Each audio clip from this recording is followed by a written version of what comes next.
இதை மாதிரி தான் போயிட்டுருந்துச்சு. 10th ஆரம்பிக்கும்போது மற்ற பசங்க நல்லா படிக்கலையா, இல்லை நான் நல்லா படித்தேனா என்னன்னு தெரில. ஓரளவுக்கு ரேங்க் வந்து பத் ஒரு 5, 4 அதை மாதிரி தான் எடுத்துக்கிட்டு இருந்தேன்.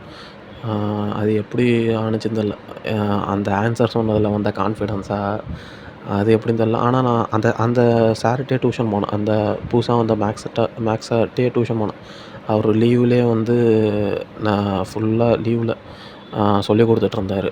அவரும் அந்த சாரும் புதுசாக வந்திருந்தார். ஸோ 2 சாரும் சேர்ந்து டியூஷனில் சொல்லிக் கொடுத்துட்ருந்தாங்க. லீவ்லேயே ஃபுல்லாக போர்ஷன்லாம் எடுத்துகிட்டு இருந்தாங்க. ஸோ அதில் படித்து அதில் ஓரளவுக்கு மார்க்லாம் வர ஆரம்பிச்சிருச்சு. 5th rank 4th ரேங்க்குன்ட்டு. நானும் என்ன பண்ணுவேன், அப்பப்போ காலங்காத்தால எழுந்துச்சி படிப்பேன். 3 மணிக்கு எழுந்துச்சி படிக்கிறது, 2 மணிக்கு ஏன் அப்படிலாம் படித்தேன்னு தெரியாது. சும்மா ஏதோ தூக்கம் வராது, எழுந்துச்சி உட்காந்து நான் பாட்டுக்கு படிச்சிட்ருந்தேன். 10th வந்ததுக்கப்புறம் அது வந்து ரெகுலராக பண்ண ஆரம்பிச்சிட்டேன். காலங்காத்தால எழுந்துச்சி படிக்கிறது, அது ஏதோ மார்க் எடுக்கணும் அப்படின்ட்டு ஒரு இதாக இருந்துச்சு.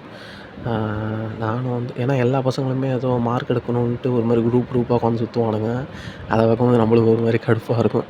என்னடா இவனுங்கெல்லாம் மார்க் எடுத்துருவானுங்களா ஐயையோ அப்படின்ட்டு. அதுக்கப்புறம் நானும் படிக்க இது பண்ணேன்.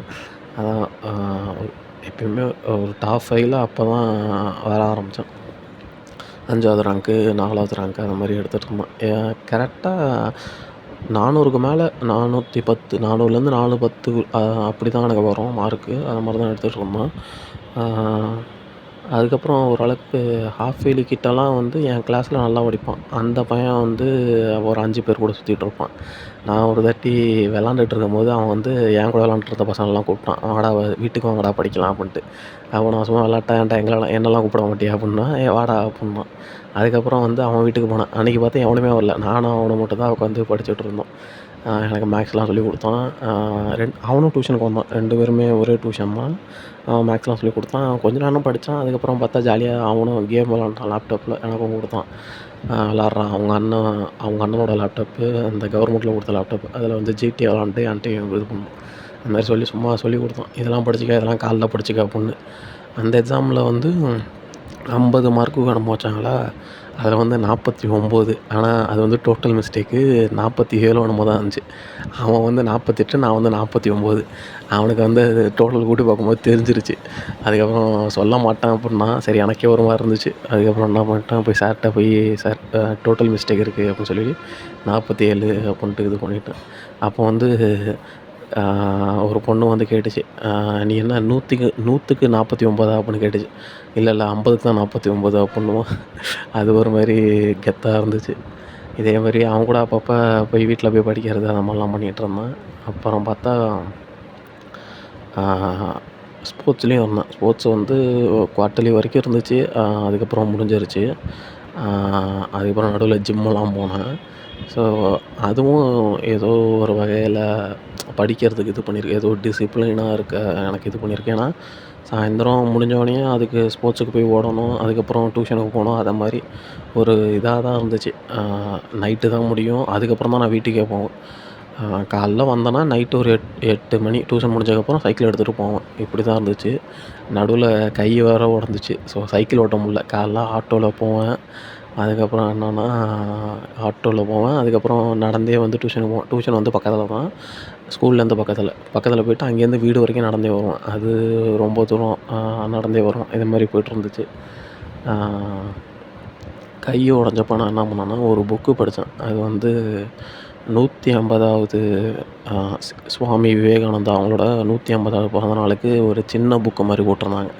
ஸோ அதை படித்தோன்னே அதில் நிறையா மோட்டிவேஷன் மாதிரிலாம் போட்டிருந்தேன். ஸோ அதை படித்தோன்னே எனக்கே நான் என்ன பண்ணுவேன், என்ன பண்ணாலுமே மனசுக்குள்ளே சொல்லிக்கிட்டே பண்ணுவேன், என்னால் முடியும், என்னால் பண்ண முடியும், நான் வந்து சாதிக்க போகணும் அப்படின்ட்டு. இது வந்து 12th வரைக்குமே எனக்கு வந்து இதானுச்சு. எப்பயுமே வந்து மனசுக்குள்ளே சொல்லிகிட்டே இருப்பேன், என்னால் முடியும், என்னால் முடியும் அப்படின்ட்டு. அதுவும் அதுமாரி பண்ணிகிட்டு இருந்தேன். எக்ஸாம் வந்துச்சு. ஓரளவுக்கு எழுதினேன்.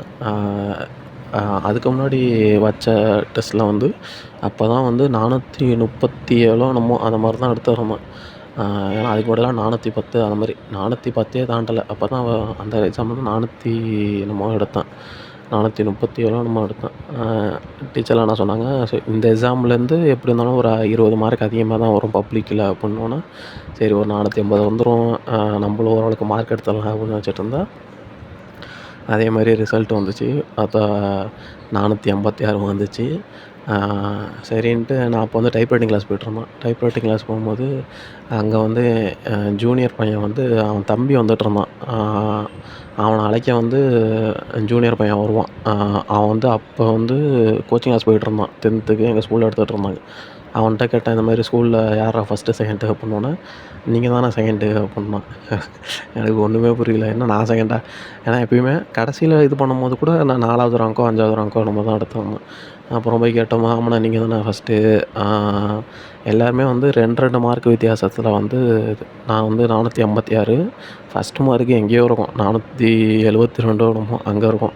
அதுக்கப்புறம் எனக்கு கீழே பார்த்தா 454ல் ஒருத்தன், 452ல் ஒருத்தன், அதை மாதிரி 2 மார்க் வித்தியாசத்தில் பார்த்தா அதுக்கப்புறம் பார்த்தா நான் தான் செகண்ட் மார்க்குன்னு இருந்துச்சு. ரொம்ப சந்தோஷமாக இருந்துச்சு.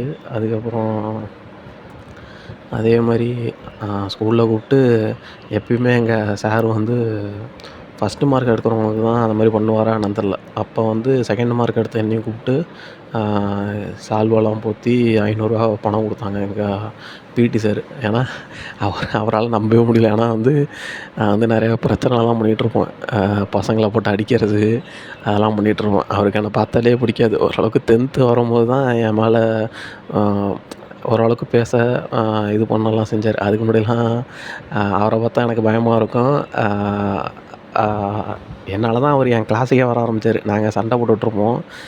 ஒரு தாட்டி என்னை போட்டு அடித்தார். அதுக்கப்புறம் ரெகுலராக கிளாஸுக்கு எங்கள் கிளாஸுக்கு வர ஆரம்பித்தார்.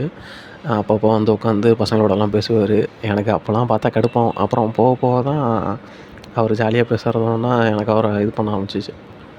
சரி இவரும் நல்ல டைப்பு தான், நம்ம தான் ஒழுங்காக இல்லை அப்படின்ட்டு. அதுக்கப்புறம் எனக்கு ரூ. 500 கொடுத்தாரு. அது ஒரு மாதிரி மறக்க முடியாத இது. அதுக்கப்புறம் இதே தான் 12th வரைக்குமே இந்த கான்ஃபிடன்ஸ் எனக்கு வந்துச்சு. சரி ஸ்கூல் செகண்ட் எடுத்துட்டோம்.